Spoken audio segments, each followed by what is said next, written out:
Hey everyone, this is Phil and Lula of the Capes and Lunatics podcast. You're listening to Into the Night, The Moon Knight podcast.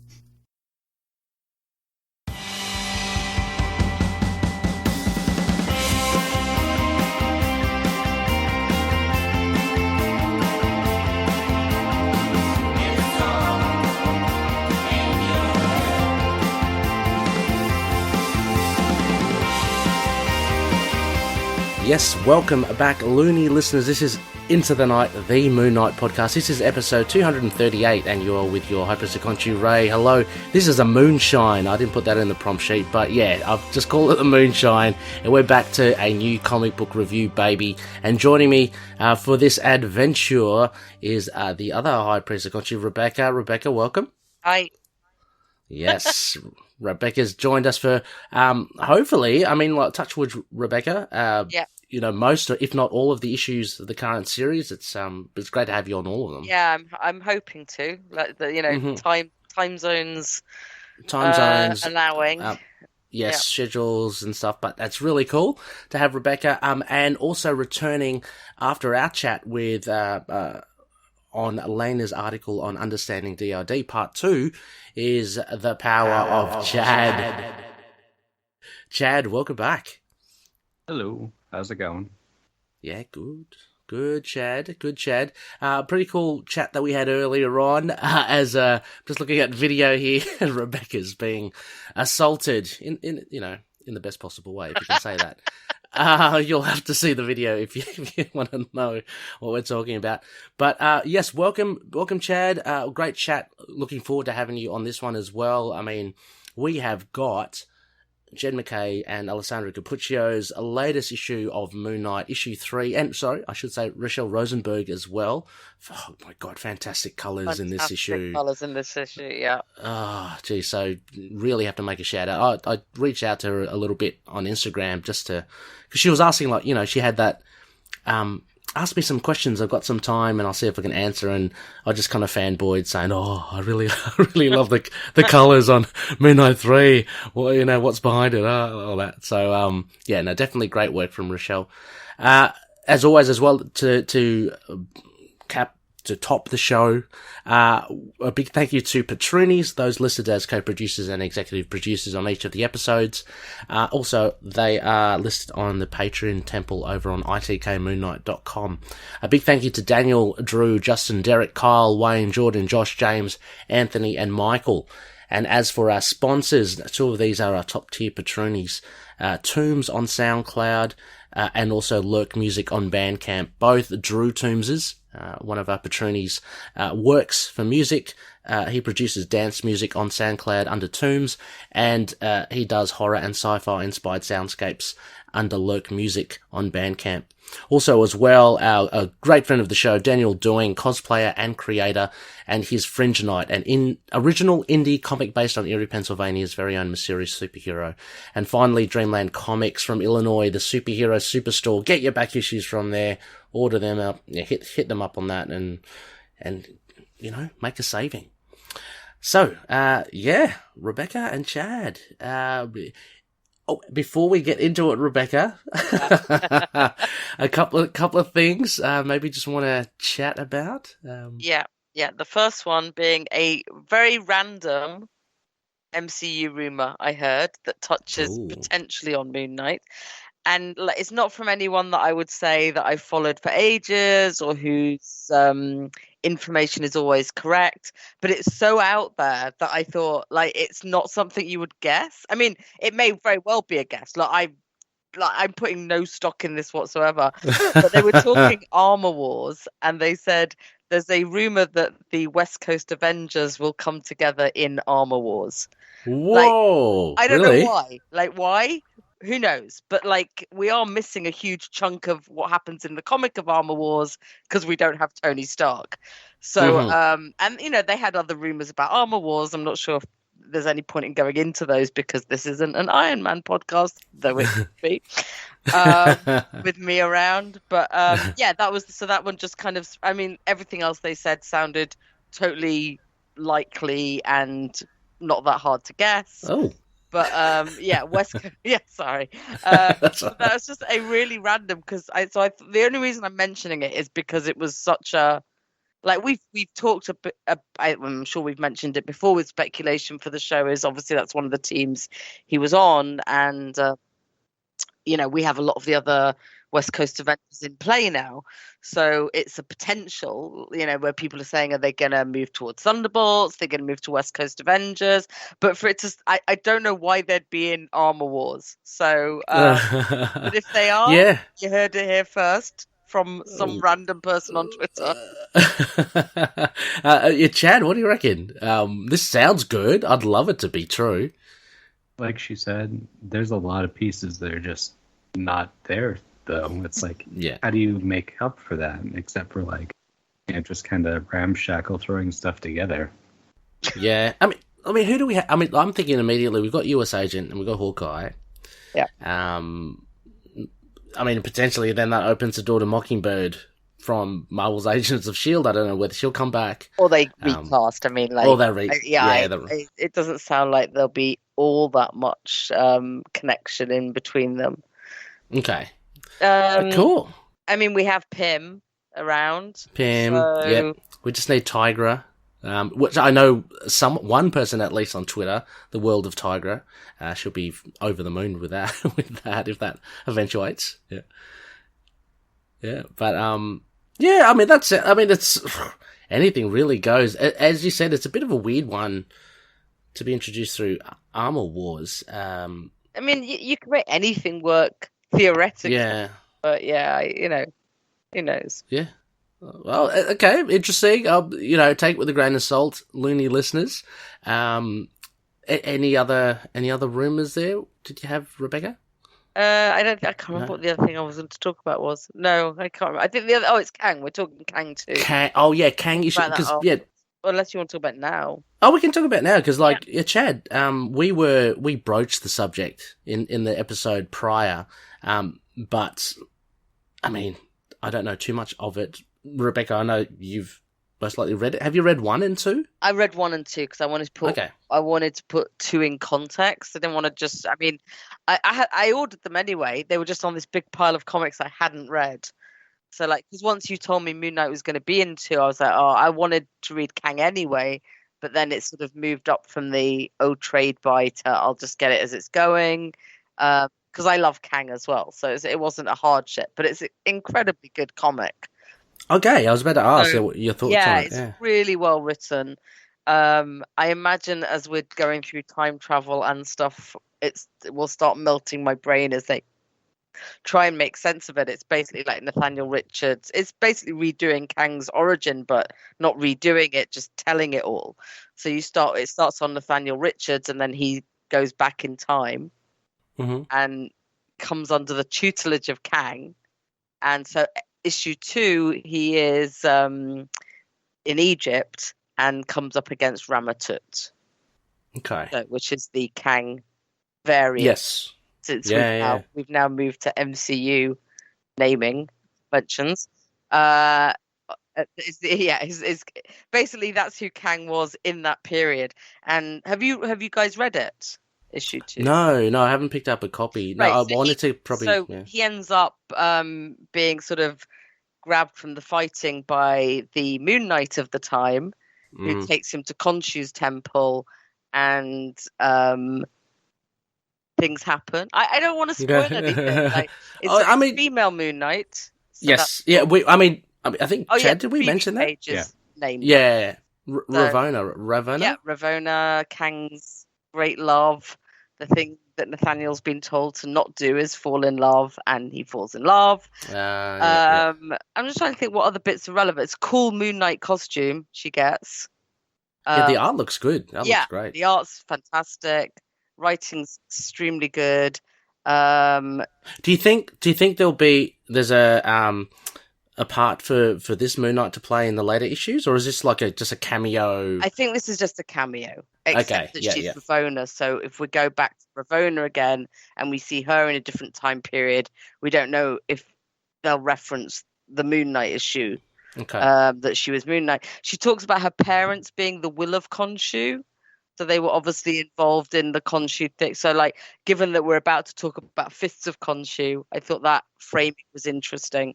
Also, that it was maybe a familial thing or something that if you were connected, you might become Moon Knight. Trying to think what other relevant things they talk about.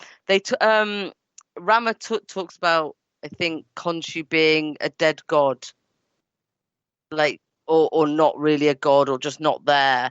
So there's a little bit of that kind of like, is this whole religion thing at an end? Because he's looking at it from sort of Kang's point of view, like, and then at the end you get Apocalypse, obviously. Jeez, it's always getting a bad rap, Khonshu. Yeah, it doesn't matter whether it's from humans or deities. I think it's more in this case that he's saying the whole Egyptian pantheon. Oh, okay. That age is gone, and now it's the age of Apocalypse.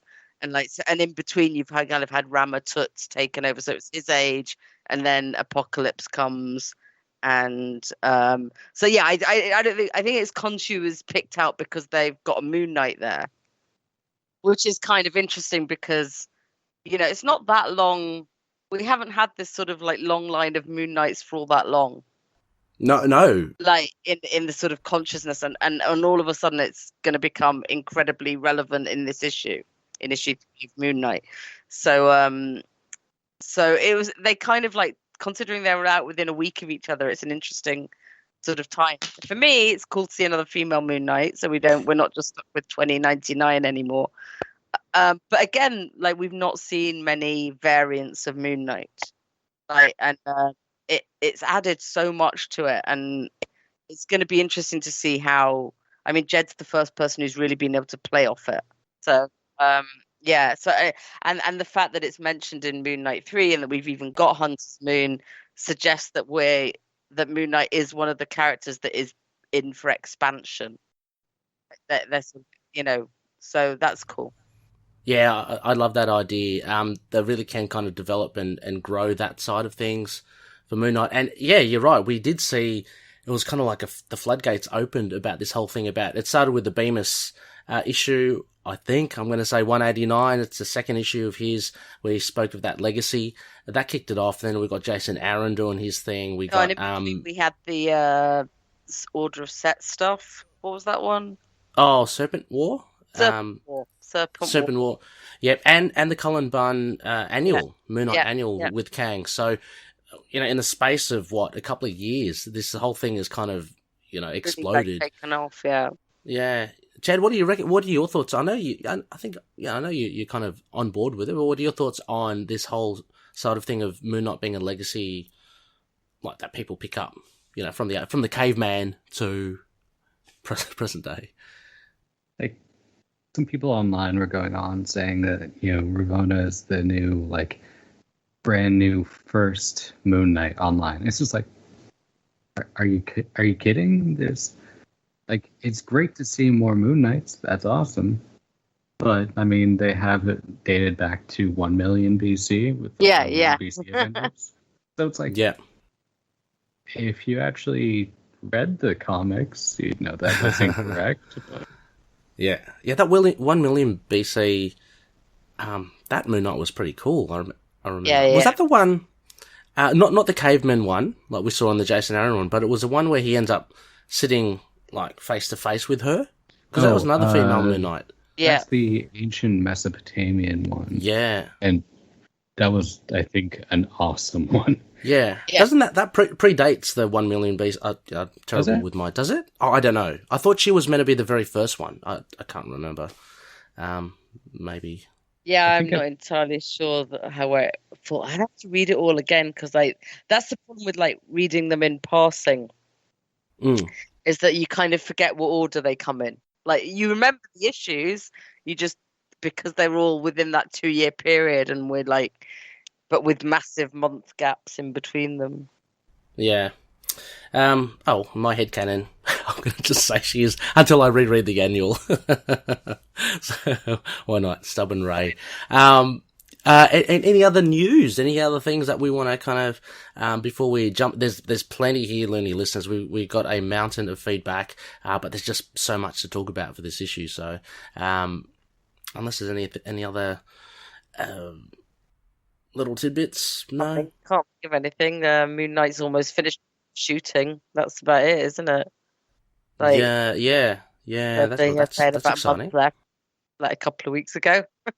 Do you know how they're going with just incidentally She-Hulk? Do you know? Are they nearly done with that or? They were filming around the same time, so I'm guessing they're also. Who knows? It's very strange how much we haven't seen this current run. It's like, a little bit of Hawkeye, but Hawkeye's almost out. Yeah. And then there's nothing for She-Hulk. There's nothing for anyone. It's just Ms. Marvel, Ms. Marvel. No, there's that one photo. Has been pushed back. And we've got this Disney Plus Day on November 12th. So that's when Shang-Chi gets released for streaming, which is cool. Yeah.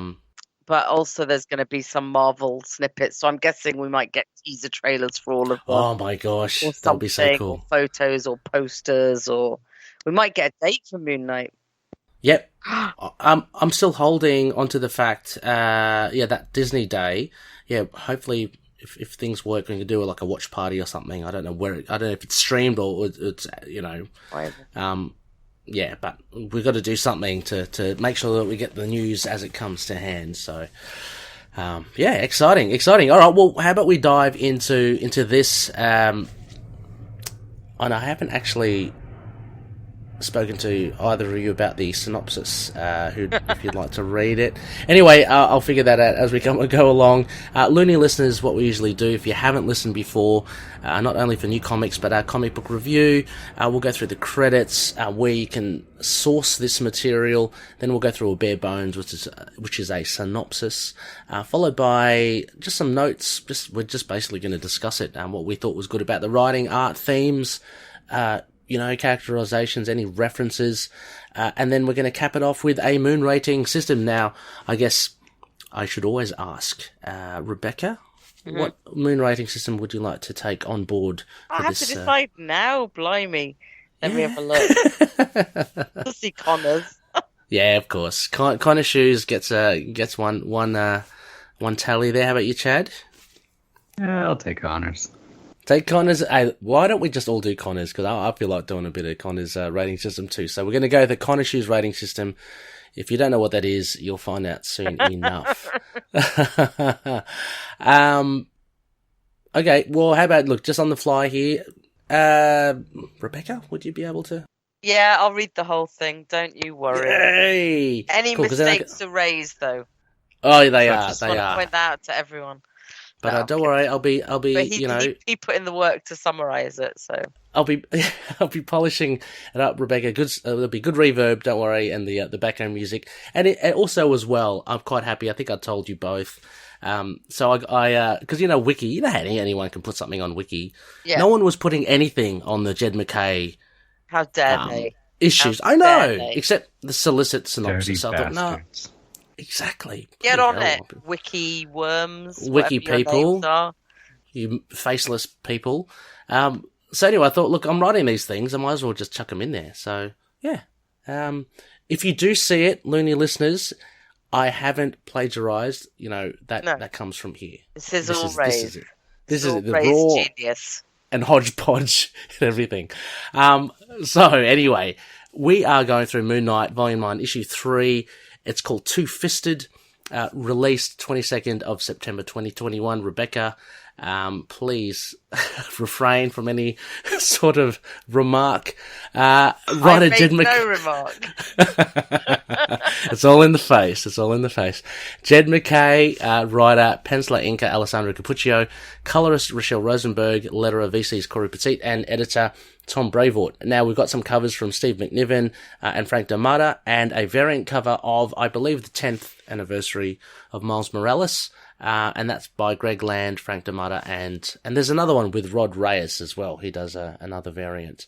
Now, you can currently get this on floppy format and it's on digital as well, because it's obviously new. So yeah, Rebecca, if you'd be so kind as to highlight the mistakes in my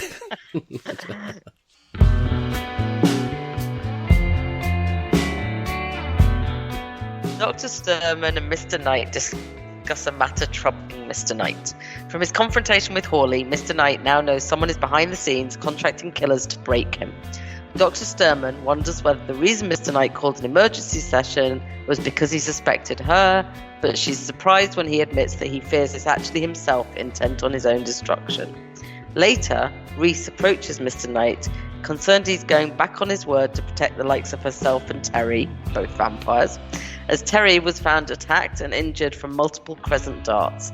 Mr. Knight assures her it wasn't him, and upon investigating the rooftops, Moon Knight is soon attacked by the culprit, the Hunter's Moon. The two fists battle across the city, with Hunter's Moon determined to correct Moon Knight and bring him into Khonshu's fold. Certain irregularities are revealed concerning Hunter's Moon. Moon Knight lacks the fighting prowess of one anointed by Khonshu through the chorus of ordination. He's also appalled at Moon Knight forming a congregation of their sworn enemies, vampires. He leaves Moon Knight a wreck and makes his way to the Midnight Mission to remove the distraction and terminate all those associated with Moon Knight. Hunter's Moon breaks in, but before he can do any major damage, Moon Knight dives back in and bludgeons him to an inch of his life. Moon Knight leaves Hunter's Moon with a grim warning: should he ever again consider jeopardizing Moon Knight's friends, avoid my attention in the future, lest I become even more interesting.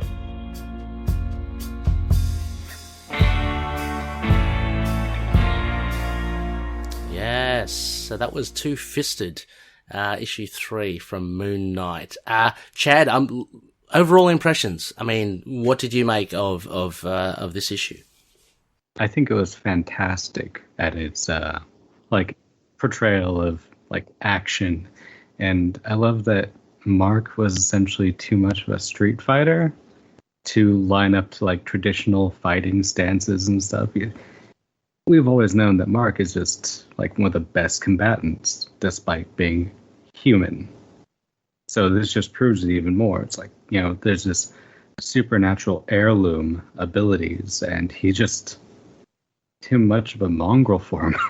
Yeah, absolutely. Yeah, and Rebecca, what did you like when you put it down? Did did it blow your mind? I don't know if it blew my mind. It's a fairly lofty goal. I mean, there's not many comics I would say have done that. But I really liked it. Again, I think it got a lot of information out there for an action-packed thing. I've read many comics that are just one long, elongated fight with sort of bookends, and this one managed to get the exposition in much more fluidly and just work much better with the actual story. I think maybe I'd like it to have continued a bit longer. I'm not sure. I mean, I kind of agree. I also had questions about whether Mark's fighting isn't beautiful, because he had a lot of experience. And I mean, I accept the beauty of fighting, but I'm not sure Hunter's Moon was any more graceful. But it was an interesting kind of thing. Maybe it's something you can tell when you're actually hand to hand with someone, rather than portraying it on a comics page. I think it's an interesting introduction to Hunter's Moon. I like that Mark knew who he was straight away, and he knew it was Dr. Badder straight away. Yeah. I like the sort of play of I'm a doctor. I like all these people trying to fix Mark. I think there's some really interesting parallels with his friends and with the Dr. Sterman, and what Mark trying to heal himself. So I think there's some interesting themes we're seeing coming into play. I really liked it. Yeah, I mean, I think just off the back of what you were saying, Rebecca, I think just number one, I think Jed MacKay is just a very tight writer. That's a sense that I got. It's just, as you said, for me, the pacing was good. He managed to, inject these important bits of information and exposition in it along the way without it seeming like, this is just exposition fill, He kept it up vibe and kind of really visceral with the action. And actually, interesting point that you make, I do agree. It's maybe potentially because it doesn't come across in the actual artwork with the fighting. You don't see that kind of scruffiness from from Mark. It's generally just from what Hunter's Moon has been describing. So you kind of take it on board. It's like, oh, okay, so Mark's not. But it would have been nice actually to somehow see that.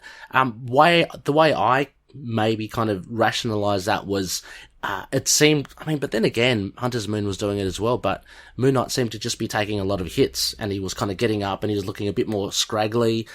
But as I said, like Hunter's Moon, I think it maybe shows the most with him sort of bludgeoning Hunter's Moon at the end. It's probably like that the messiest fighting, because that's because it's taking on board a weapon, and a blunt weapon, and it's kind of hammering home a message.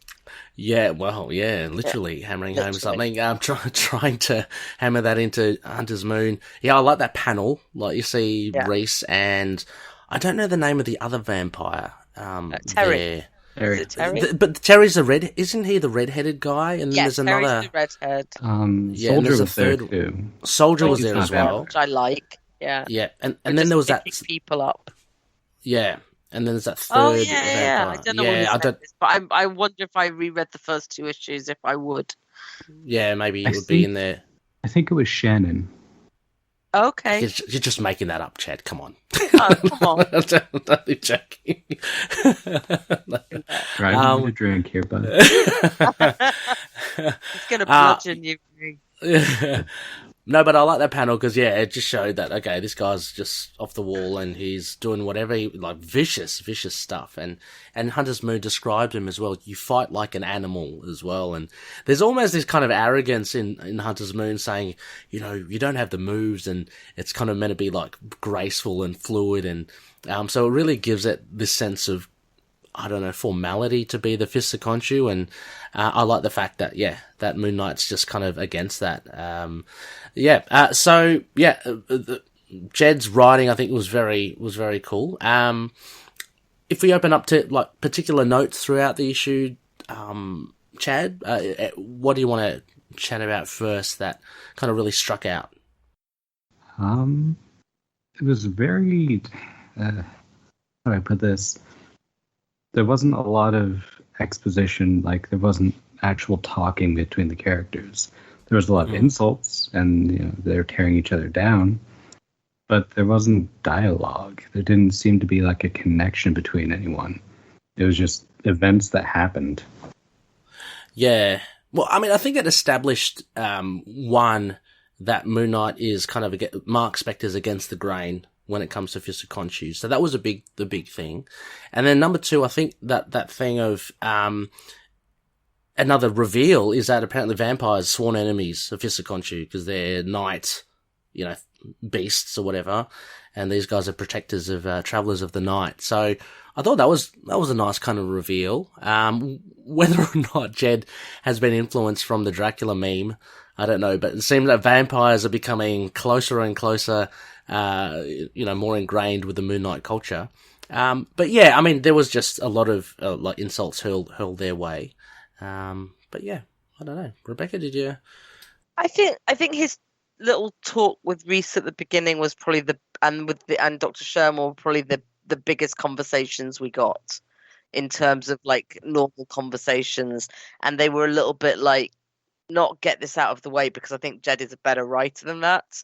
But they did make way for the action, which we needed, because we needed. But within the fighting, I think the most we learned was kind of what we just been talking about that they expect the Moon Knight to have had the experience of all the other Moon Knights, to be able to have the rest of them in their head somehow, which is not really how it works with the Iron Fist, although you do get the Book of the Iron Fist. It's actually beginning to correlate quite well with Iron Fist in terms of, but you do get that kind of, you are part of a lineage and you have it for a certain amount of time, and you get all their learning. So there's a few things there, but if he's saying that that's just the fighting style, we know it's going to be more than that. And Mark sort of shrugging it off as maybe my brain was too crowded. Maybe I was too crowded for that. But there's a little bit more in it, in that the way Mark became Moon Knight he wasn't a chosen one as such. Like, he was there and Khonshu chose to save his life. Yeah. And he says that that gave him brain damage, because that isn't talking about the DID. Like if you look at the way he thankfully, because I think a worse writer it would be less clear.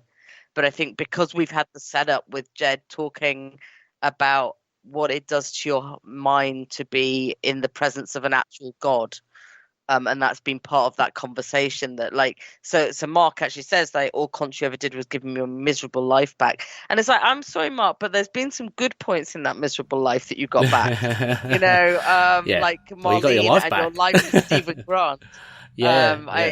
Pretty sort of privileged positions there, but yes, a lot of fighting and brain damage and my duty, and at the moment Mark is redefining that duty, which is the interesting thing. Like, so and maybe Mark's always defined his duty, and that's why we see in the comics it changes so often, like what he seems to think of his duty as, which is a neat way of sort of sidestepping any continuity sort of changes in who he's fighting and who he's protecting. And this is very much like he's defined very clearly in this run what he sees his mission as.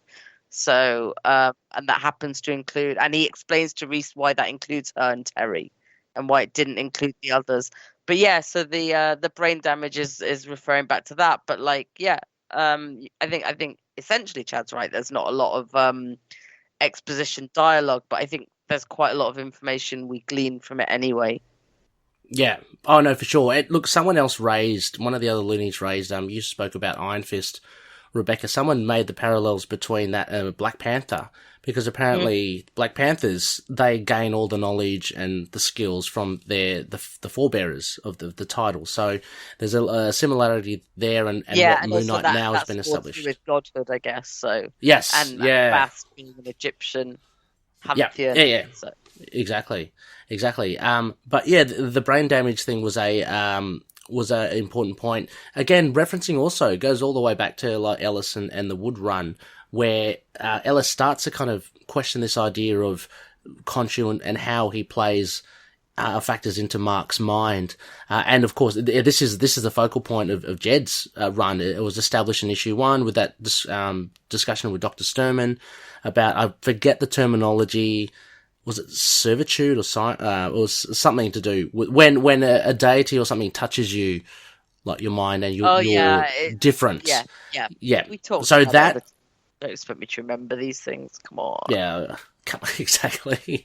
But that's but that's what I think Mark's referring to, and the point of difference between Mark and the other Fist of Khonshu I like is this thing that one, he has this really different relationship with Khonshu, as you said, and two, he's still, as you say, he's still doing the work. Like he spurns Khonshu, but he's still doing what Khonshu kind of wants to an extent. I mean, he's not shedding blood. No, but he's doing what he thinks his duty is still. He's like, whether he believes in Khonshu anymore or not, or whatever terms he's on with Khonshu. So that was in the issue that was termed as the chorus of ordination, and that was this thing that Hunter's Moon apparently has received from Khonshu, being granted the title of the Hunter's Moon, I guess, or the other Fist of Khonshu, and so that's explains, I guess, his fighting prowess, because for all intents he's like a doctor, right? So he's got to have picked up this fighting skill somewhere. And to be honest, that's an interesting, like, if you take it from a point of view of two Fists of Khonshu, it's actually very interesting that you'd have one be the doctor and one be the fighter. Ah, yeah. If you were, had this missions, it's smart from Khonshu, is what I'm saying. Yeah. It's funny also as well, I mean, sticking to that theme, because what I had in the notes as well, it really opens up the doors, because what Cullen Bunn, Max Bemis, and Jason Aaron have introduced is, this legacy. But now we've got, actually, there's potentially there are other Hunter's Moons, throughout the ages as well, because there will always be two Fists of Khonshu, right? Yeah. Chad, is that? I mean, I'm kind of wondering if it turns out that, there's two Fists of Khonshu. So there's always going to be, Fists of Khonshu going around. But is, like, Hunter's Moon a code name for him? Is that just like a passing name? We're not going to get another one? I don't know. You see, that's interesting as well. And whether there has always been two. And Yeah.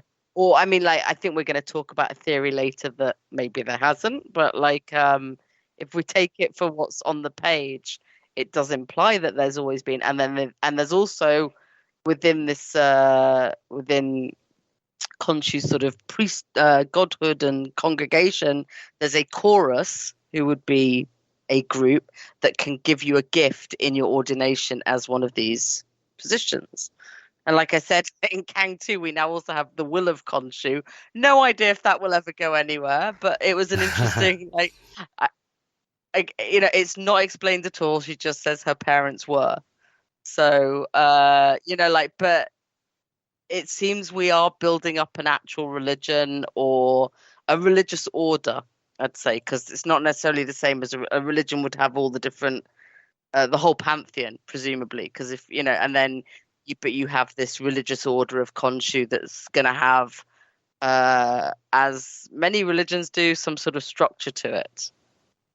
And so it's interesting because I think previously it's a hard thing to write about in the same way as sexuality is, and gender, disability, just things that we, in a modern day, we have better language to describe. Like, I think people have avoided religion for a long time for fear of offending people. And, you know, that's always going to be a consideration.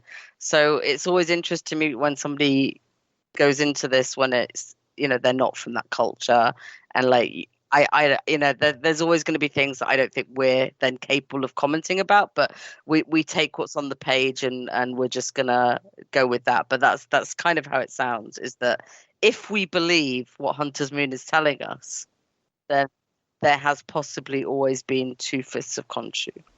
Yeah. I mean, and added to that as well, just to talk about religion, Rebecca and Chad. I mean, I just love. I mean, Jed's diving in. You know, totally. He's going full pelt. I just love the language that he uses. You know, ministry, ordination, even like, I know it's not religion, but it's a crook and flail. You know, that sort of kind of old world kind of language. I love it. So yeah, he's not worried about.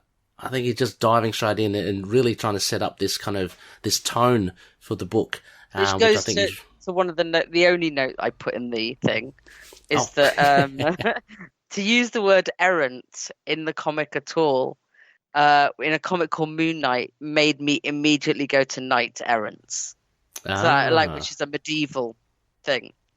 So since we'd been talking about in issue 1, like when he was talking about bead and stuff like that, and yeah, so we're going back to that time period.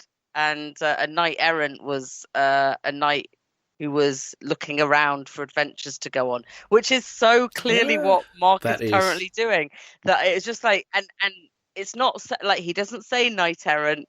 It's just Hunter's Moon calls him someone who's errant, which totally makes sense in the sentence he says it. But it also like dragged me straight into that. So I think there's some very clever wordsmithing going. Oh. And I wouldn't put it past, Jed MacKay. Exactly, as you said, he referenced bead. I mean, so, you know, wouldn't put him past to put that, that connection together with errant. So, I mean, I think very smart kind of writing from Jed. And yeah, for something, he's taken on, quite a task as well, because as you said, Chad, and a lot of people, it's largely just a big fight. But it's how to kind of inject this information, along the way. Another thing I saw, another thing that is kind of convenient as well. We have immediately confirmation that Hunter's Moon has nothing to do with Hawley from the previous issue as well. Because he just shows genuine shock when Moon Knight's going, oh, look, you bastard, you sent this guy after me to kind of break me, but it's not going to happen. He's going, well, I didn't do that. So like, we know now, and Moon Knight knows that he's got nothing to do with it. So we've got another player, totally separate, which, again, is just kind of bubbling away this kind of big bad kind of guy. Any changes in theories as to who this person would be? No different. I mean, we haven't really been given many real clues in this. Yeah, in this exactly. I mean, like, all we know is it's not Doctor, and I don't think any of us thought it was. So, no. I had a bit of an inkling that it was going to be better, but as that matured, it just went nowhere. Yeah. But there was a little kernel, and again, I think some other Loonies have picked up on it at the beginning, where Dr. Sterman says, "Look, is the reason you call this emergency session? Do you think it's me?" And he goes, "No." He goes, "I'm actually afraid it's probably me himself." So, is that a clue? Is that a drop of potentially? I don't know how it works. I mean, it's blowing my mind as a speaker. But like, is that like a clue as to who this person is? Could it be, I don't know, a multiverse Moon Knight? Could it be someone from, could it be Moonshade from Infinity War? You say that, but what was it, the Avengers Forever that was just announced? Yeah. They're going to be having multiverse folks coming in, so that there could you go. be a case. Multiverse is the buzzword in Marvel Comics, as we speak. Currently a big thing. I mean, what do I think about that? I think it's a really interesting theory. I think it might have been dropped in as a. I think it's either like bang on or it's a total like fake out. Because we've seen him be his own worst enemy before, pretty much, in terms of fighting Khonshu as well, problems with his sort of mental health. The other thing is, like, does it mean... the other interesting theory for there is, like, is Hunter's Moon, like, real? Yeah, like, right. Or has he taken Dr. Barda and just created this? Because until we see one of the other characters interact with Hunter's Moon, and all we see is, we see him, right? So when we see him meet the other characters, we see him come through a window. We just see them react in shock to someone coming through a window. Mm-hmm. Yeah. I get you. Yeah. Although I guess we do see them shoot him. So, but like, there is a possibility that when they're looking at Mark in horror, he could be hitting anything. Or maybe I don't think he is. I think, yeah, I would like to think that this is all very above board, actually, and that some of those drops are there because as sort of like, because I think like, again, I think, you tread a fine line when you're dealing with a character with DID and a character with mental health issues, that you don't want to play on that too often to be the main plot line, like in terms of the baddie. But I think the fact that he would doubt that, and that's why he would be at a psychiatrist, like talking to the doctor about it, is perfectly normal. And I think it is like that. To me, it's that sort of like the people trying to heal him, and that does include himself, and because he's clearly now working on his mental health. But that, I think it's maybe I'm worried it's myself, it's more of a flashback to his past and things gone wrong in the past. Okay, because I was going to take a leaf out of, I want to give a shout out because I don't want to take this credit from Russell Tomes of Evil. He posited a theory. Also, there's that empty sarcophagus in the mindscape. Now, could that be the big bad? But then, how does that factor into, number one? How does that factor into Mark's DID / influence from Khonshu? Because I don't believe Jed's going that way with the DID. I think he's really kind of making it known. He's drawing a line in the sand that it's about this effect Khonshu has on Mark. Yeah. Nothing to do with his mental illness. So, but yeah, there's that theory of the empty sarcophagus potentially being Mark's enemy in this one. But again, I don't know how that works with the guy across the street, with the surveillance gear, how that is part of Mark. So, yeah. interesting theories abound. Artwork. So what did you think of, Chad, what did you think of the artwork for issue 3? I really like the colors. I really like the concepts of everyone, just the way the style matches up with the aesthetics of what they're trying to portray. I think the inking was a little bit too heavy in some places. Okay, yep. There's just the shadows stretch a little bit too much. It just obscures a lot of the page, but it's not enough to condemn it over. But it's good. Yeah. And Rebecca as well. What did you make of it? I really liked it. I think, I think we've settled into the art style now. Got used to it. I like the differences. Every time it seems to be picking up more stuff about his costume. Like this time, it was kind of like the panels on his thigh, sort of just how it looks on his leg, and the Hunter's Moon costume as well. It's got a bit of Quasar in it. But not really.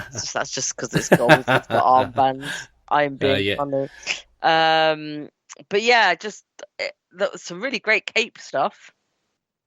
But the color is the standout. The color is amazing. Oh god, yeah, really good. And I don't know, Rebecca, if it's exactly as you say, whether we are kind of settling into the art or whether, because I think this is the strongest art so far out of the 3 issues, but I don't know whether that's me, as you're saying, settling into this art style. I can't tell either if it's just me getting really used to it or if I just really liked it. But I think we saw a lot more variety in this issue, from the psychiatrist's office to a sunset fight to, and the buildings behind him, and then you get the Midnight Mission, and all the characters are quite different looking and distinctive, and you still got patterns on the floor and stuff. So there's a bit more background to play with. I thought it was very funny that they're fighting in a new moon while you can see his new moon logo everywhere. I thought that was cute as well. So. Yeah. I mean, I was very critical at the beginning of the backdrops and stuff, and filling up, I guess, the panels. I mean, not to the point where you overfill it, but I just felt it seemed pretty bare, in some instances in the first and second issues. But for this issue, I thought it was fantastic. I mean, the backdrops were just as good and detailed as say the characters, the foreground characters, and I think it actually probably helped with Hunter's Moon and Moon Knight. That kind of etchy, kind of sketchy inking to them that gives them this kind of otherworldly kind of look compared to everyone else. I think that was really great. And for sure, the cape's flowing. There were a lot of shadows, Chad, as well. But I've got to admit, I love the one where Moon Knight's got the baseball bat right behind Hunter's Moon, that big one. I love that. It's breathtaking in terms of the colour. I actually had to pause and look at just the colour in the background of that and how it changes colour and works so well. Yeah. I mean, but there are a few of them as well. Like the last page, is it the last page? Yeah, the last page where his congregation are just looking through the shop front, as Moon Knight's kind of mouthing off at Hunter's Moon. Really good, and the colours just work so well. So, I mean, as I said, I had to kind of say that to Rachelle Rosenberg on Instagram. I really enjoyed her stuff, and she said, I think she responded. I haven't got it here, but she responded in the likes of, she tries to. It's funny because she said the run, and I don't know how many issues she's done or worked. Mm-hmm. It's all set at night, so the challenge for her was how to just not make it blue. And I think she's done that really well with these kind of pinks and purples, reds and crims and yellows. Yeah, and the occasional green and this actual green. Yeah. They just it really pops. And to go onto Hunter's Moon costume, I mean, I thought there was a little bit of a hark back to the Fist of Khonshu Volume 2 with the bling, and Hunter's Moon definitely has that. I love those gauntlets with the cestus. I mean, he clocks Moon Knight a couple of times. I don't know why there aren't a couple of holes in Moon Knight's face after he gets hit with those. There's a couple of tears in his leggings, though, so maybe he went for his thigh. Oh, no, there's one in his... Yeah.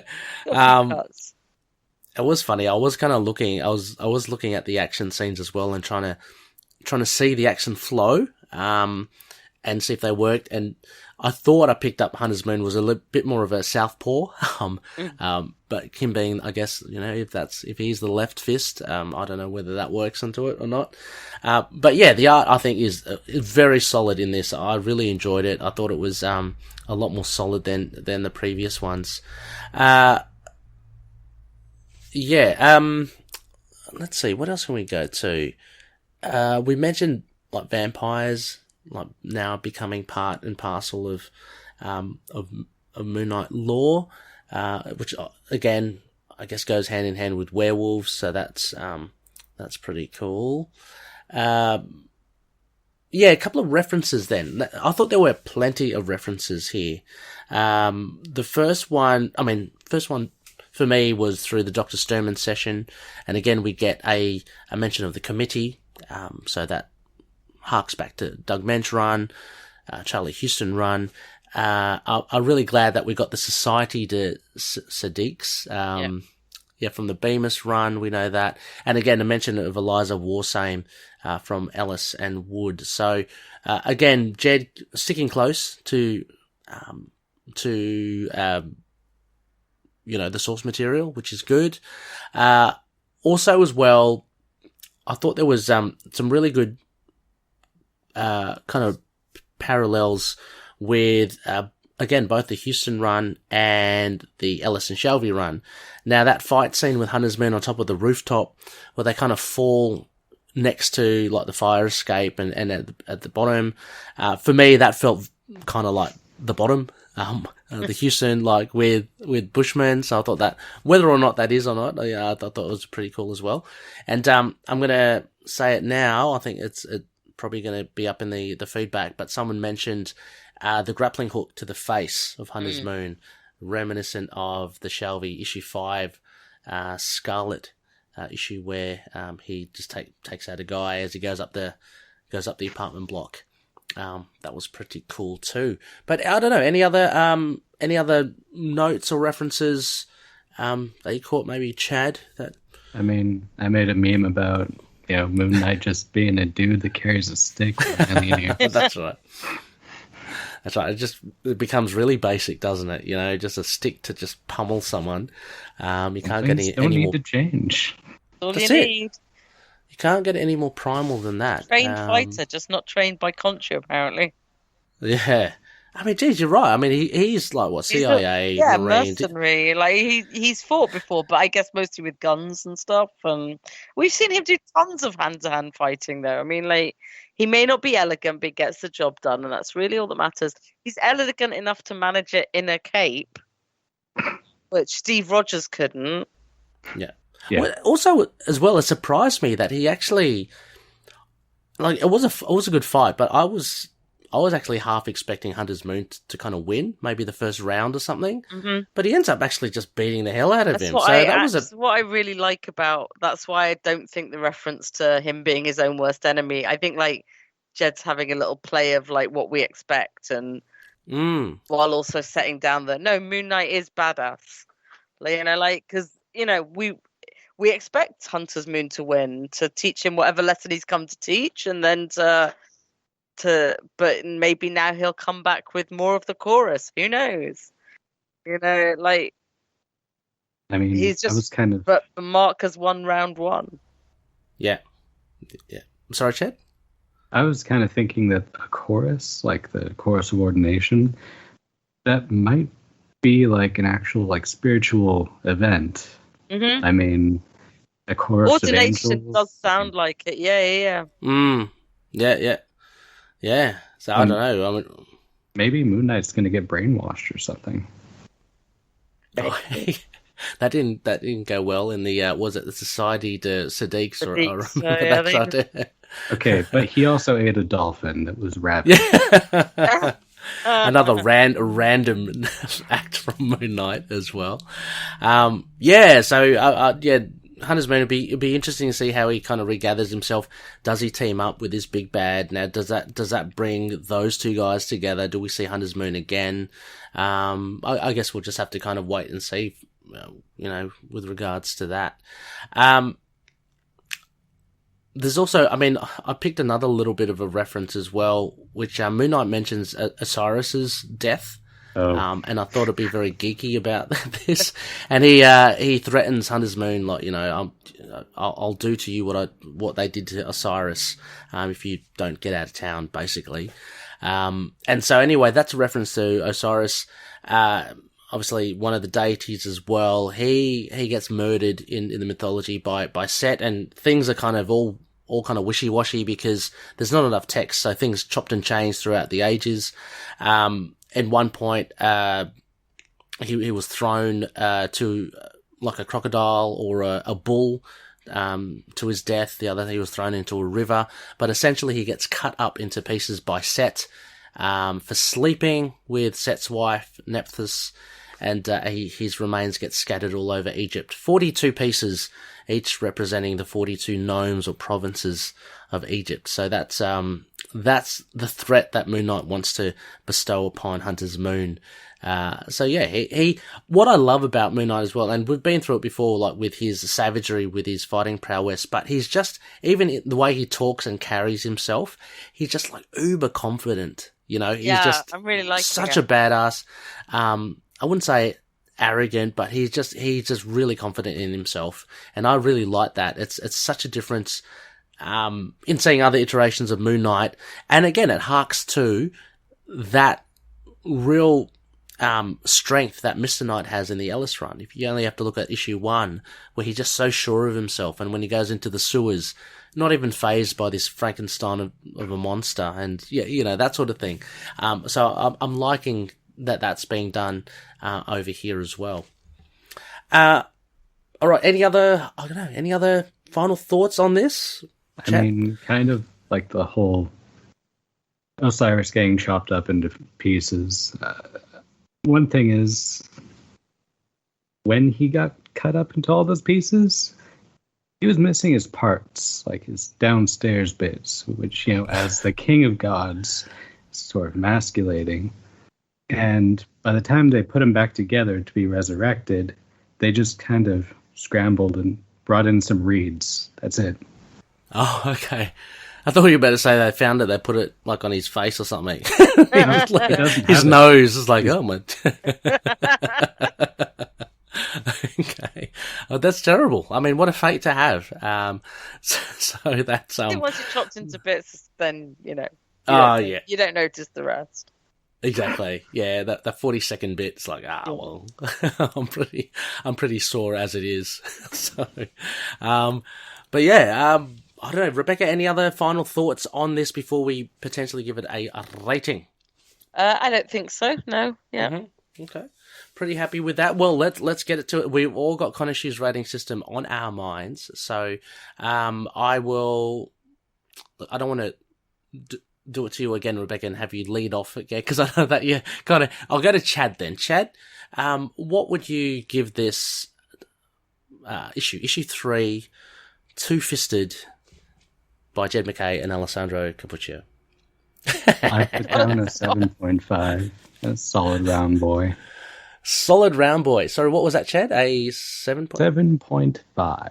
Nice one. Okay, so I'm just plugging that in, listeners, if you're wondering what that ticking sound is. 7.5, solid round boy.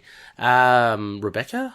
Yeah, no, I'm the same with Chad. 7.5 solid as well. Round boy. I want to give it a little bit of, bit of room to grow. I went big on the opening. Going to be a bit more harsh now going forward. But 7.5 is a damn good score. So yeah, it is. Yeah, 3/4. I was pretty big on the opening as well, Rebecca. But in many ways, I think I enjoyed this issue potentially a lot more. I mean, it's really hard because issue 1 setup issues are so different to other issues. But I enjoyed this, and again, I was really wowed by the art. So I'm going to bump mine up to 8. A big, beautiful yellow man. I think it was good. I gave 9 for issue 1, Rebecca. So that's I gave pretty. 10. So Yeah, I know it's pretty hard to. It's hard. I'm trying to be more sensible now. I mean, I did really enjoy it though. Like honestly, yeah.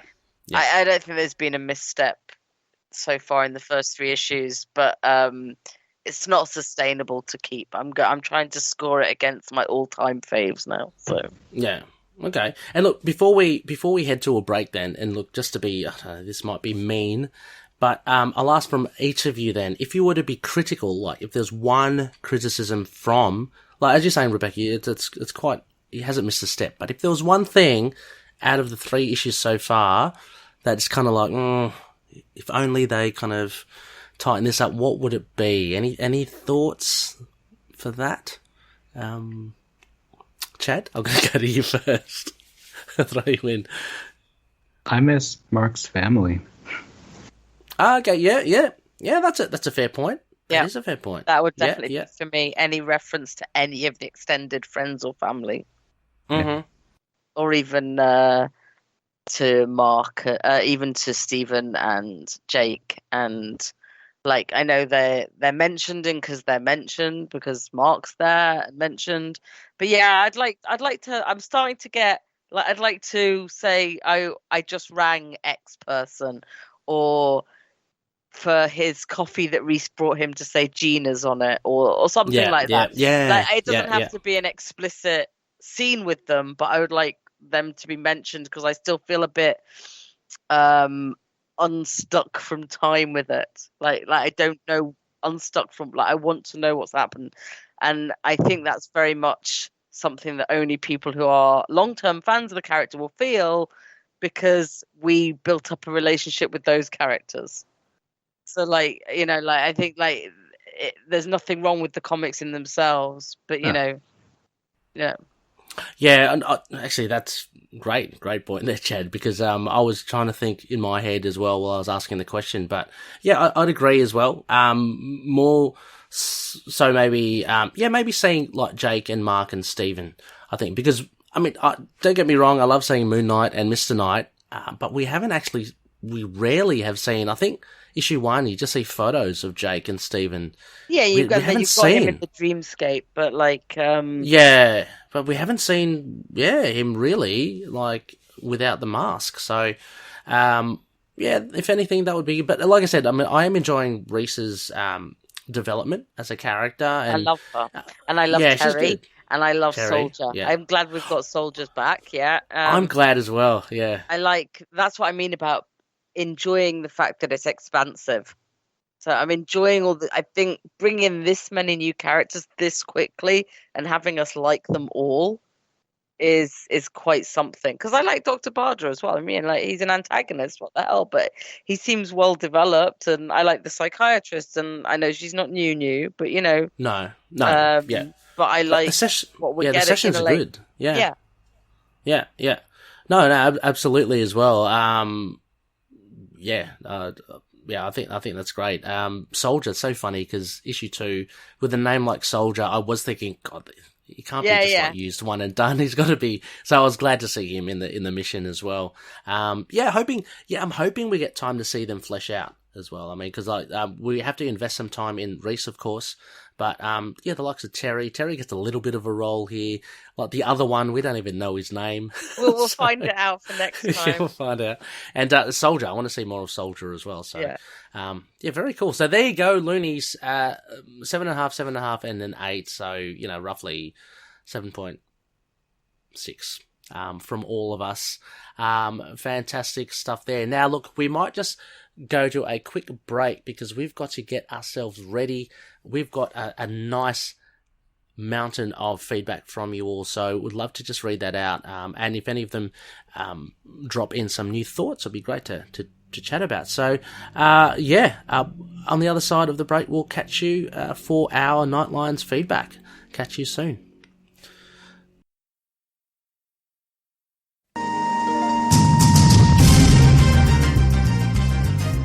Green Lantern Corps, an interstellar law enforcement agency armed with rings that grant them a variety of extraordinary powers, all of which come from imagination and or emotions.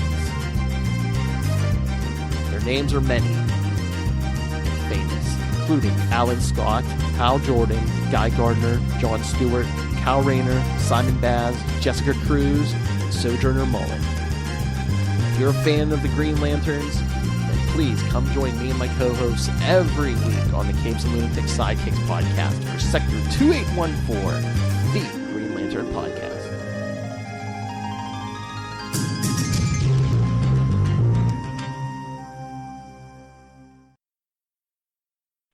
Hi, this is Doug Manch, and you're listening to Into the Night, a Moon Knight podcast.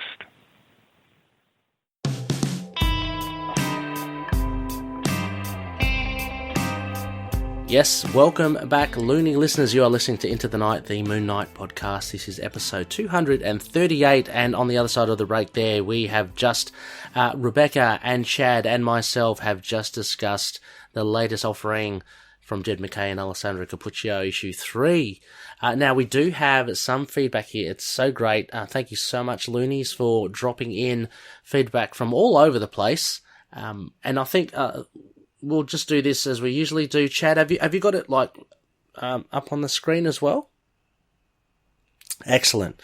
Let's just take turns. Rebecca, do you want to kick us off from the Facebook page? Yes, from the Facebook page, Seth Eves. The contrast between Mooney and Hunter's Moon was neat, and I look forward to seeing them explore them more. I'd like to have seen more of the person working from the shadows trying to break Spectre, but I think it was real cool how that person still affected the story. It's also cool how they're planting the seed of doubt if maybe Spectre is the one trying to break himself. I'll add a self there. I'm definitely enjoying them blending the supernatural aspects with the psychological aspect. It feels like they're really trying to return him to his roots while keeping him modern and looking ahead to the future. Yeah, thank you, Seth. I think he's said that in a nutshell. I think it's great.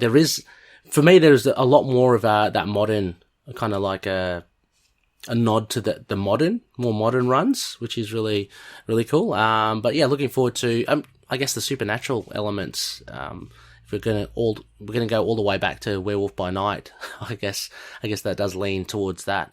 So thank you, Seth. Thank you for that. Sounds like you really enjoyed it. Chad, would you like to do the next one? Read your own. I guess. Makes sense. Okay, so, well, I guess Mark finally gained his superpower. The way he was wielding that Louisville Slugger, I guess he's Batman now. Oh, no. Nice. I really was surprised at how this went down. Despite Batter's size, heirloom battle prowess, Mark takes him down pretty easily. Although, if the other fist isn't the one who sent Hawley, then what maladjusted miscreant did? We had some reveals and very intense action, but the story was lacking in development and short of painting deeper holes to dig out of. Solid, but not making seismic waves. 7.5 out of 10. Yeah. I mean, again, as we covered, I mean, that pretty much encapsulated it as well. I mean, it was a very solid issue. I'm sure picking up the bat was a little joke, by the way. Because, I mean, look, you're right, there's many things someone can pick up. Especially if they're fighting on rooftops, there's pretty, fire alarm axes and But piping. Is that how is that a reference? I don't know. It's a bat, and he hit someone with it. Oh, a bat. Oh, okay, right. I thought that was his weapon of choice. No, I'm kidding. No, I think it was the first or the second issue, he had a painted white crowbar. Yeah. It's like he could have just been using that again. Why not? Yeah. But he picked up a bat somewhere. It's like fair enough. I think it's a nice little wink. That's cool. It may not be, but that's how we're taking it, right? So yeah, absolutely. I got vibes of that panel where he's just bludgeoning and everyone's looking. I just thought of Negan from Walking Dead. I mean that's an extremely famous occurrence of it. So yeah. I've got a nice little short one here. So Joel Tyre says, I love this reference so much, and this is what we're talking about. It was that grappling hook. In the Facebook group, Joel has inserted those panels of the grappling hook hitting that guy in issue 5 of the Shelby Ellis run, and that with this issue, Hunter's Moon. So thank you, Joel. Yeah, that was a good pickup, indeed. One thing I would like to comment is the grappling hook, or the initial version of it. It wasn't a grappling hook. he actually had to break his truncheon to establish that, like, firing. Oh, yes. And then he comments, like, I don't have this much money. Yeah, that's right. Yeah. Which is funny, because he's Stephen Grant, you'd think would probably have heaps. So, spend it on something or other. Exactly, yeah. So sorry, this is all from the Facebook group, I should say. Rebecca, there's the next one there. From Vincent Mott. Pretty good so far, but I miss Mark, Jake, and Stephen. He's always in costume now, which is the other interesting thing, because just because he's Mark doesn't, we should see him out of costume at some point, but he doesn't even visit the Dr. Sherman without the costume on.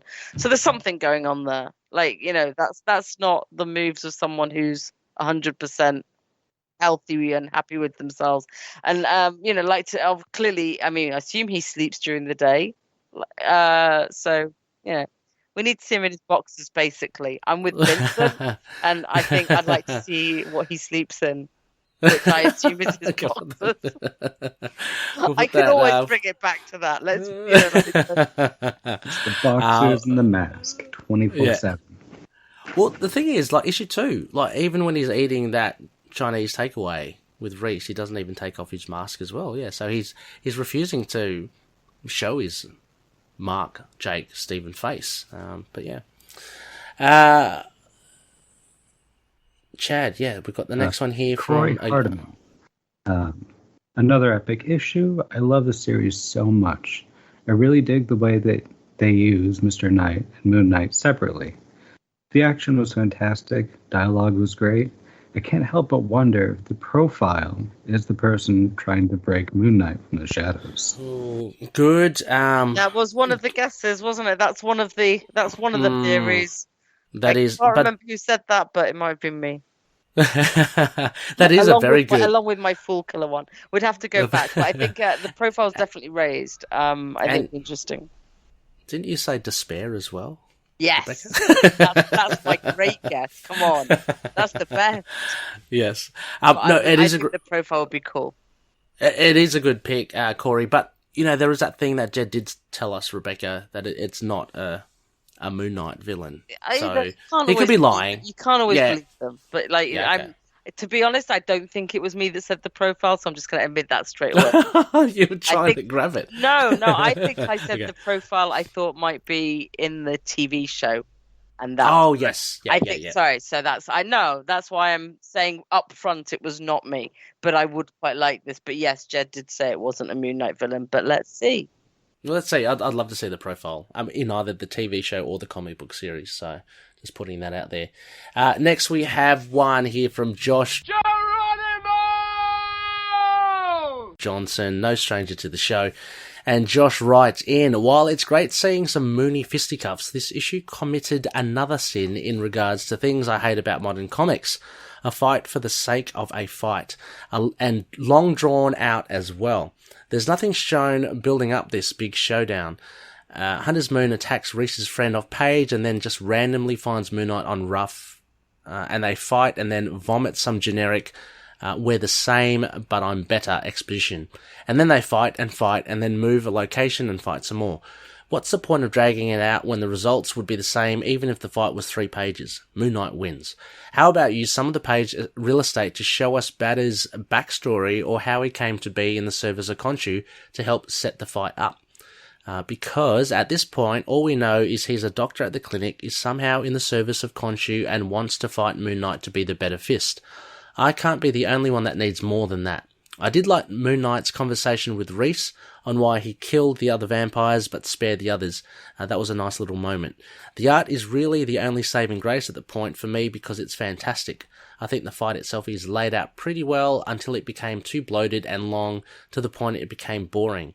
I feel like it was trying to be issue 5 of the Ellis run, but the reason that works so well was because the fight builds up to the final confrontation to save the little girl.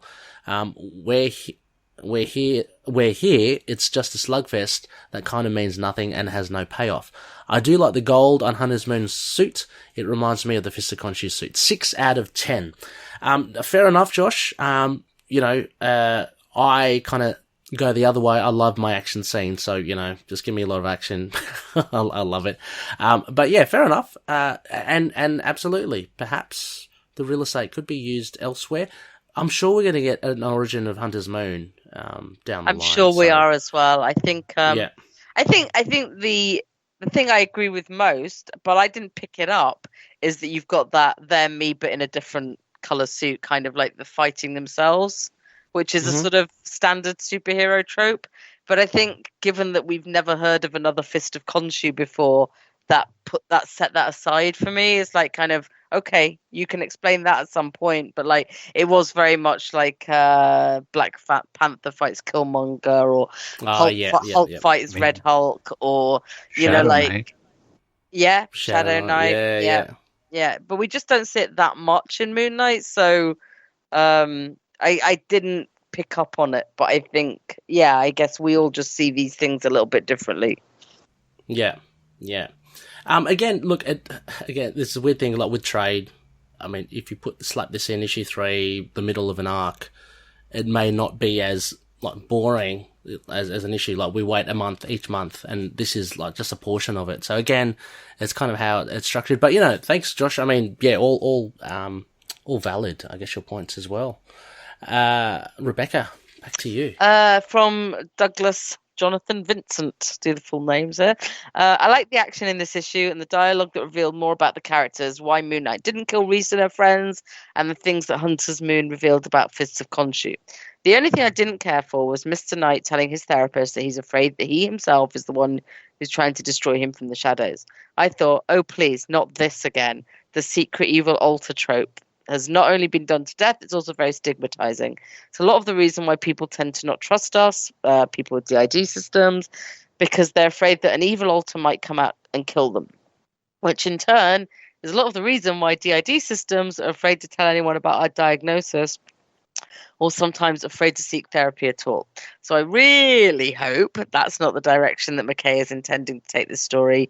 I'm still kind of hoping it's arcade, although I don't think that's very likely, unfortunately. But anyway, I'm really looking forward to where Hunter's Moon story is going. I'd say overall, this was probably about 3/4 moon for me. Sorry, that was from Lena. I'm just picking up on the Facebook tag. So no, for sure. Yeah. So that's I should have checked in advance. So that's my bad. But yes, I think that might be why we're not going to go with the secret evil altar.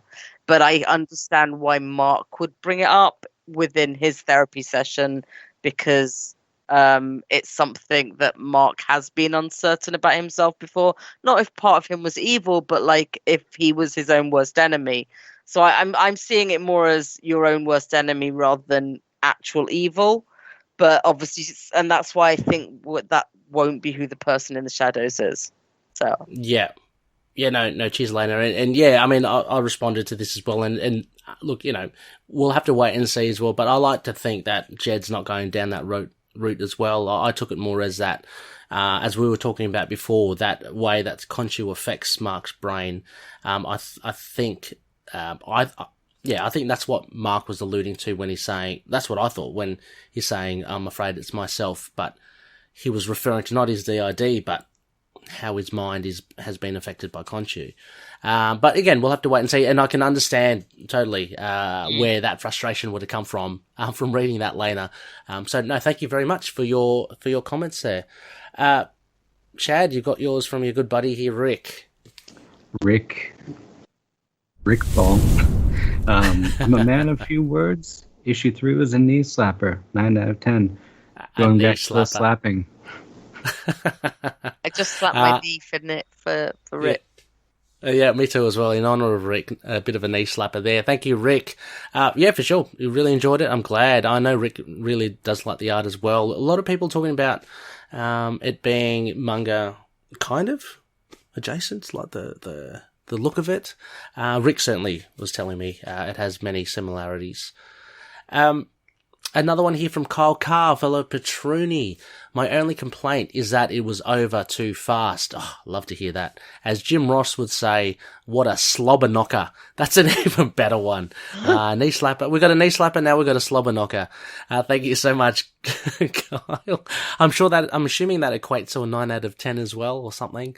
Yeah. But yeah. We'll do a difference there. Why not? Thank you so much. Is it me? Michael Snowden. Yes. Liking the story so far, like how they're stealing the Panther's ability of having the memories of past avatars. Still not a fan of the art. So another short but sweet, but that's the comment you were referring to earlier about the Panthers. Yes, showing up my less awareness of the Black Panther, but yes, I know about stealing. I think Yeah. You're showing your using it knowledge. In a different way. Yeah, exactly. And you're showing your knowledge of the Iron Fist books there as well, Rebecca. It's interesting as well. Like we gave our thoughts about the art. Josh loved the art as well, and Michael is not so much a fan. So, to each their own. Chad? So this one's from Brandon Bartley Chambers. I'm far from finishing all of the Moon Knight comics, but have come to a soft conclusion that the best villain is Khonshu. I agree. And Khonshu's other servants. Sure, there have been some lame, cough Grandel, agents of Khonshu, but Hunter's Moon has great potential. I'd love to see him become a mainstay in Moon Knight's Rogues Gallery. Reluctant team-ups between the two would be great. That would be great. I would love some reluctant team-ups are the best team-ups. I mean, that's gotta be on the card, surely. The two fists, I would hope so. Yeah. So the great point as well there, Brandon.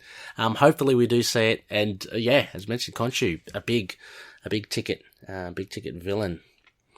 Now from Twitter, but Randall's great.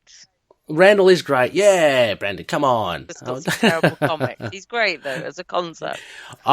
He's been used... Yeah, his concept is awesome. The way he's been used, apart from Blood Brothers and potentially the Hulk magazine ones. I thought they were pretty good as Hatchet Man. I mean, he kills a lot of women, but I mean, it's a terrible person.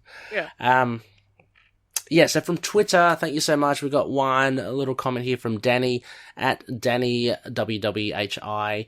This series continues to impress. I love the supporting cast that is being built up, and it's such a fresh take not to have Mark's DID be the actual focal point of his book. I love Moon Knight focusing on supernatural threats as well. That's when he's at his best. The art is, and there were some emojis there. I'm sure that was... The art is cool. Let's just say that. Thank you, Danny. Absolutely. Your supernatural elements, I'm loving it as well. I mean, we spoke about how we'd love to see more street level action, and how they never really touch the supernatural, and now we're getting a lot of it. Mm-hmm. So, all right, now we're back to... I'm just looking ahead. Okay, I'm back to, I think, Rebecca from Instagram. Oh, yeah. Bizzle_MK1138. I like how the mythology of the past Moon Knight is being enriched. We agree. Yes, absolutely. Totally agree there. Not much more to say beyond that, but thank you. Thank you, Brian Bizzle, I think it is. Okay. Thank you, Brian. Yeah, thank you, Brian. I think. We think. Ray thinks. Yeah, we think. Blame Ray if it's wrong. Yeah, it's like Justin be like, what? I wrote that. Chad, we got the next one from another friend of the show. Yeah, Anthony Sicko. Definitely the best issue of the run so far. The cinematography, yes, I'm using that term, of the discussion between Mark and Reis was amazing. How it slowly zoomed in over the page, and how Khonshu got incrementally larger in the background. Also appreciated how brutal the fight with Dr. Batter was. And unsure if it was intentional, and it very much felt like a homage to Alice Shelby issue, where it ended up him saying, "And if you see me again, run." Oh yeah, good point. Absolutely a 10 out of 10 issue. Nice one. Thank you, Anthony. One of the Omega level Loonies there. Anthony's got pretty much everything under the sun, and in Italian as well, so they got hats off to that. So, but yeah, 10 out of 10. Ooh, big one there. Really did enjoy it, and I didn't see that reference, but yeah, I can see it now. So, cheers, Anthony. Thanks for that. And we've just got a couple now left. There's a big one here from Mate Mine Moon Knight from Instagram. I agree with Bizzle _MK1138. And he says, I'm usually cautious when I see new writers try to add to Moon Knight's mythos, especially in particular with the Khonshu avatar aspects. But it does make sense that if there was a whatever capacity, a cult or religious sect devoted to Khonshu and his ways, there would be two fists to serve as avatars. Not so much that it has to be that way, but it's interesting to see what that would mean for Moon Knight, for that, and Moon Knight himself. But there is a snag. Mark was made an avatar by chance from the reader's perspective originally. Was it real or just the delusions of a man who had nearly died or did die and was revitalized? Either way, he wasn't an official avatar. Yeah, which is what we kind of mentioned. At least not the same way Hunter's Moon became one, it seems. This should be known to Hunter's Moon, and if anything, Moon Knight should be seen by Hunter's Moon and his fellow Khonshu followers as an anomaly. And there should then technically be three fists. I think he's taking like the Buffy the Vampire Slayer kind of thing. Yeah. Two official, Hunter's Moon and whoever else, and Moon Knight as the third random. They can excuse most of it away with why we've never seen them before by saying they operate discreetly mostly, whereas Moon Knight likes to be seen and operates more under the way a traditional superhero would represent themselves to the world. But it would still need to be addressed as to why Moon Knight has been allowed to operate on his own outside the religious sect for so long. Unless Hunter's Moon himself is either full of shit and is fairly new to becoming an avatar of Khonshu, and the sect he belongs to just got started recently as well. Like maybe they saw Moon Knight over the years and figured, I'd like a part of this, and did research and develop their own group and learnt the old ways and all of that for recent modern times. Interesting. Either scenario has its potential for exciting new mythos building. Yeah, absolutely. Make Mine Moon Knight continues. The only thing I'd really like to see changed for this series would be how Moon Knight talks and behaves. It's a little dull. The Mr. Knight persona is cool, but I feel he's too calm.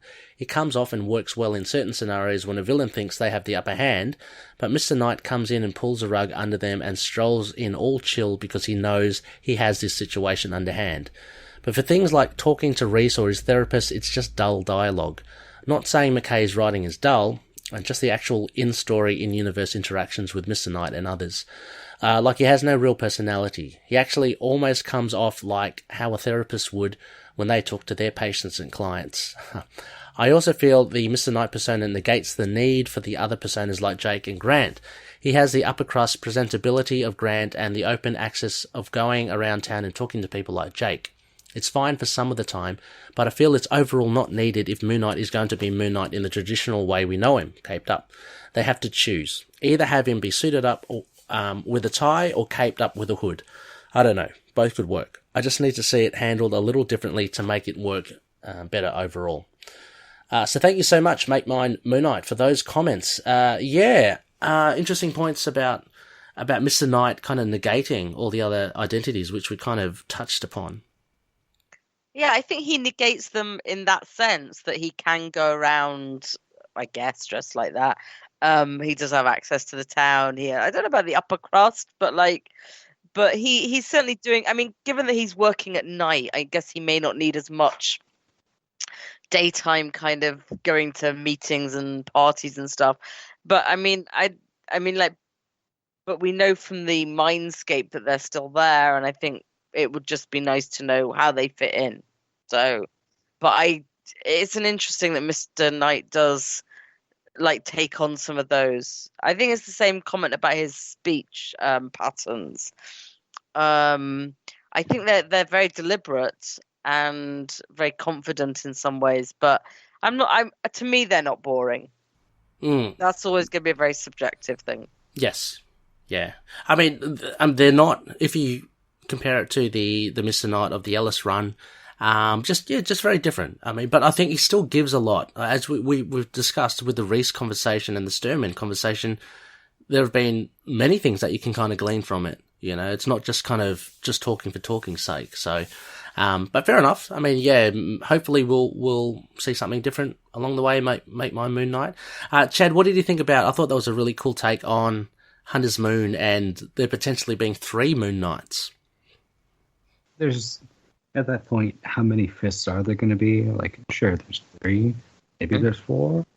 We're going to deal with, like, Spider-Man 6-arm levels of fists here. I mean, it just turns into an upward growth that just, I'd rather pass on. Yeah, I mean, but I like the idea from Make Mine Moon Knight, the fact that, as a theory, Hunter's Moon might be setting up his own kind of thing. Yeah, like, and then going... Yeah, and the thing, again, what we've touched upon, Moon Knight's always been kind of on the outer, even within this whole Fist of Khonshu chorus of ordination stuff, so he's not really seen as official. But it is interesting, because issue 1, Dr. Batter does know about Moon Knight. He does know about Mark. He calls Moon Knight Mark. And he's saying in this issue as well, like, how kind of ungraceful, he is, and rough and ready he is. So it seems to know about him. And maybe that's why how he's kind of goading him, saying, like, you're not the real deal. And he's saying that, while they're fighting. So anyway, thank you for that. Make My Own Moon Knight. That was, really cool stuff. Finally, we have a short snippet from Looney Tunes. Noel Tate, and this is what Noel had to say about this issue. Hey Loonies, it's Noel Tate. I'm going to give you my quick review of issue 3 of this Moon Knight thing. Well, that escalated quickly. I sort of feel like I missed an issue or something. Enjoyed this mostly action-oriented issue. And I guess I give MacKay credit for not doing the typical trope these days of having a long, drawn-out, like, decompressed story. But I feel the Hunter's Moon was kind of a little wasted as sort of like a mid-tier boss battle thing. But I did love the reference at the beginning to Volume 7 with, like, the therapists and all that stuff, and kind of the general feel that this new Moon Knight is sort of reminding me of sort of the end of Volume 7 with, like, the Brian Wood stuff. The art and colors were great. Some people have taken a little issue with it. I think it looks cool. It's reminds me a little bit of Declan Shelby stuff, but with more of, like, a even more modern sort of, I don't know, almost manga feel to it. I don't know. Overall, I think it's a good issue, but I think the arc is kind of a little unfocused right now. We'll just kind of have to see where it goes, and I'll give it maybe a 6.5 or 7 out of 10, so that would be, I think, from the Khonshu rating, a solid round boy. You'll have to correct me if I'm wrong, Ray. Anyway, me, Noel, signing out.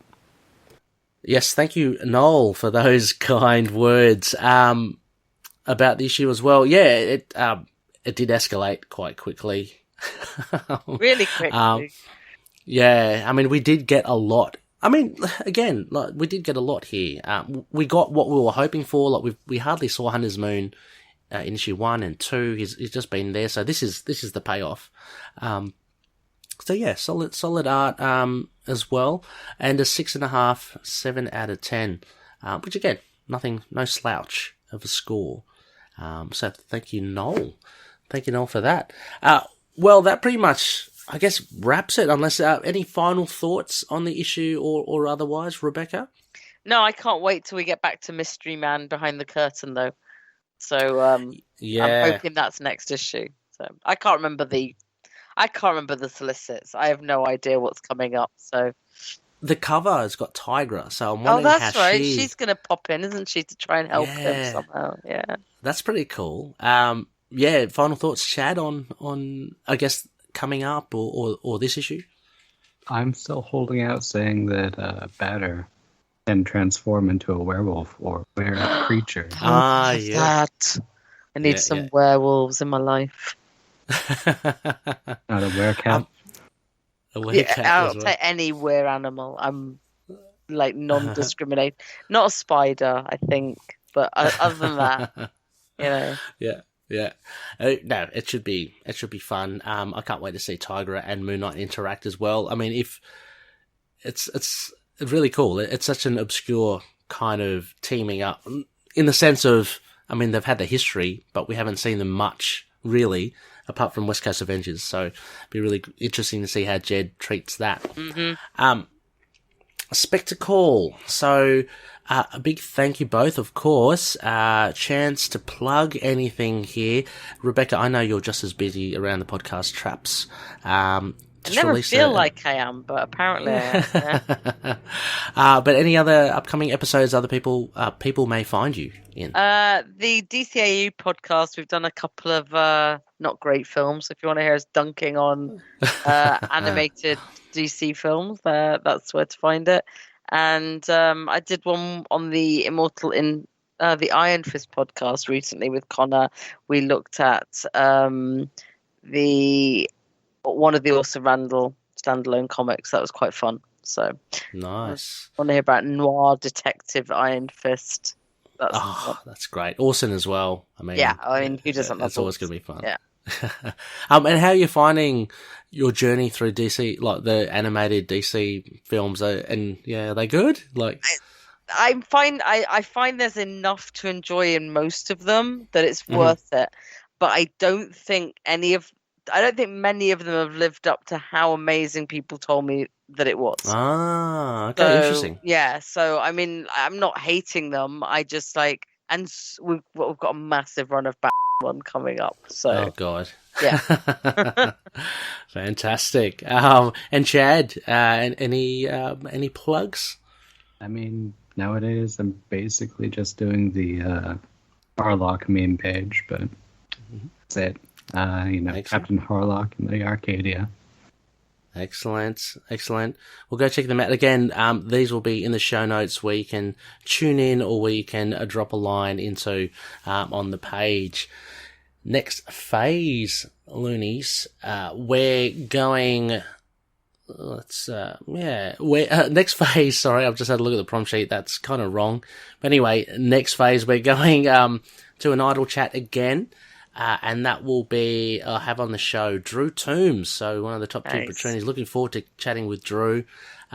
He seems like a very cool dude. And we'll be talking first with our idle chat on, I guess we're going to compare, and we did touch upon it now, Mark's ensemble cast compared to the new, and how they both kind of stack up. So that should be interesting.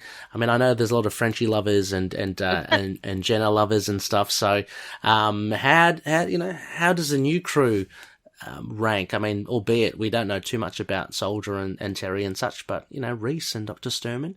So that maybe will be by next week, then Ray will know all their names. Oh yeah, I'm gonna have to trawl through the pages. So yeah, look forward to that with Drew, and then towards the end of that week we'll have a comic book review for you, a Jeff Lemire one. Can't wait. I put that on the discussion thread already, issue 14. Get your thoughts in on that as well, because that's going to be a fun talk. As mentioned at the top of the show, patreon.com/ITKMoonKnight. Please check it out if you want to consider becoming a Patreon member. Lots of incentives, some bonus episodes have been dropping. I'll be dropping one each month. They're not necessarily Moon Knight related, but they're a lot of fun. Go check them out. Also, as mentioned, sponsored by Fringe Night. If you can support Daniel on Patreon at patreon.com/FringeNight27. And the aforementioned Drew Toombs. Now, he has a SoundCloud account, soundcloud.com/Toombs. You can support his music there. Or on Bandcamp, lurkmusic with a ck.bandcamp.com. You can buy some of Drew's music. And finally, Dreamland Comics as well. If you use the code MOON, you'll get 20% off their online store. Do it. Yeah, absolutely. Find out any back issues you guys are after or thinking of getting. I just bought a cheesy. I just bought the one where Damian Wayne has to be back for a day after that film was the new film, There's a film being made of it, and somebody said, "Oh, it's from this annual." Don't ask me what it is. Some Batman and Robin annual. So I just bought that because it's very cute and it's got like kind of 6-year-old Damien dressed up as Batman. I couldn't resist. So sounds nice. Yeah. I find them quite randomly. Like back issues for me are just like I read someone says something and somebody will say, "What did that happen in?" And then I just go and buy it. So if I can. Oh, that's cool. That's cool. And Chad, any other back issues that you might be hunting down? Right now, I'm kind of looking for some of the Sandman issues that link up with Lock and Key. Nice. Oh, okay. Wow. Didn't know that they linked up. Mm-hmm. Yeah, there's a few of them. Cool. Fantastic. Oh, definitely. More recently for me, I mean, far out, Rebecca, I missed out on The Curse of the Ebony Blade. I've got like the first 3 issues. I didn't get 4 and 5, and they're hard to get now. I don't know why. Mm-hmm. So I'm just trying to track down. If anyone has issues 4 and 5, just let me know. So, yeah. And finally, as well, we're part of the collective as well. A huge. I've updated the web page for it, so all the shows are on there as well. Really great shows like Ghost Spider Groupies. It's on Spider Gwen. Happiness in Darkness. It's on superhero movies. That Nick reviews, and yeah, as I mentioned, Tomes of Evil, a supervillain podcast by Russell. So you can all check that out. On our page. Also, as well, finally, email us at feedback@itkmoonnight.com. We've got a website, itkmoonnight.com, and we're also on Facebook, Twitter, Instagram, YouTube, Discord, Get Vocal, and for the likes of Podchase and Apple Podcasts, if you can leave a review, that would be awesome. Will just help us get out there a little bit more. Yeah. So that about wraps it. Thanks so much, Rebecca and Chad, for coming on. Thanks for having me. Yeah, thanks to see. Good to see a couple of cats there make a cameo appearance. My cats, I don't know where they are. I think they're in the other room. Yeah, Ozzy got bored as well. Yeah, Ozzy, yeah, far out. Just really made a show of it. And look at video for Patreon members there. You can see Chad's cat, and you got to see Rebecca's. Yeah, he's very happy to be carried like that. Yeah, he's a great cat. Ozzy likes being carried like that as well, funnily enough. Yeah, maybe it's a black cat thing. Probably. Anyway, a huge thank you once again, and as always, may Khonshu watch over the denizens of the night. Catch you later. See you, bye.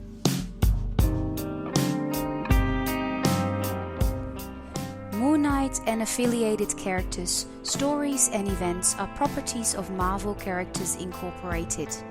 Materials used and discussed within the podcast are intended for critique and review purposes only under the fair dealing concept of the current Copyright Act. The views, information or opinions expressed during the podcast are solely those of the individuals involved and do not necessarily represent those of the copyright owners.